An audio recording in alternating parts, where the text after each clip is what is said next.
Hi there, grade 6. Welcome to another episode of our science video lesson. And the topic for this video is classifying rocks. And after this lesson, you should be able to list the characteristics used to identify rocks and identify the three major groups of rocks. Now, if you were a geologist, how would you examine a rock for the first time? Maybe you're going to examine its color, its size, its structure, and its chemical composition. But before we move on, let us define rocks. Rocks are a mixture of minerals and other materials. The characteristics that we can use to identify rocks are as follows: mineral composition, color, and texture. The rock on the screen is a granite, and some of the minerals that can be found in a granite are feldspar, hornblende, quartz, and mica. And these minerals that make up a rock are called rock-forming minerals.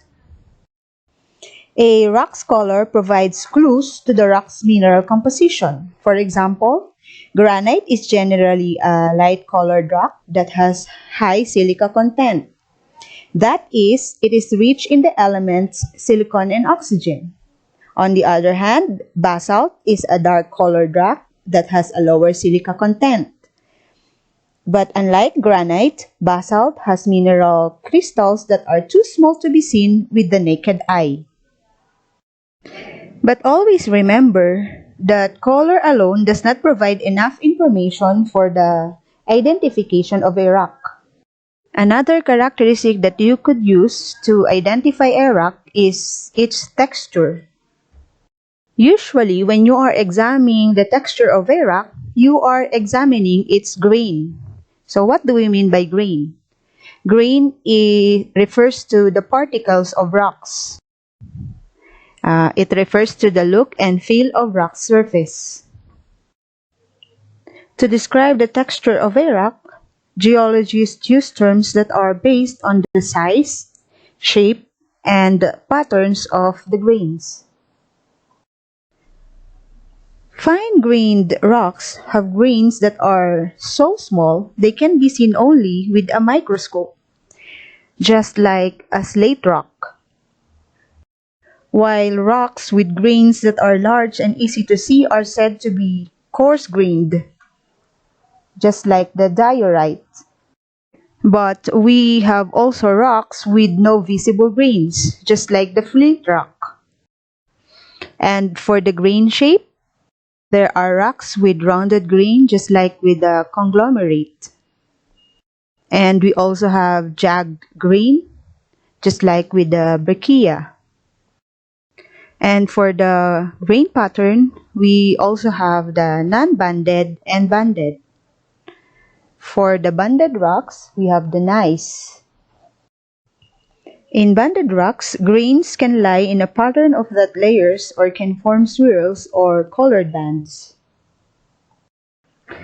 While the non-banded rocks have grains that do not lie in any visible patterns, just like with the quartzite. Also, rocks are classified according to its origin. When a rock is formed or are formed from cooling magma, they are classified as igneous rocks. But if they are formed from the remains of plants or animals that are cemented and pressed together with the particles of rocks, they are called sedimentary rocks. And lastly, if they are formed when a rock is changed by heat of pressure or by chemical reactions, they are called metamorphic rocks. Now, to sum up the lesson for this video, let us answer this question. How do geologists classify rocks?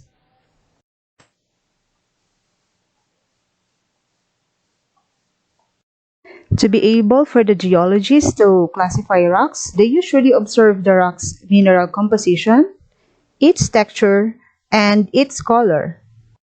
For your homework, open your Pearson Realize account and answer the given task there.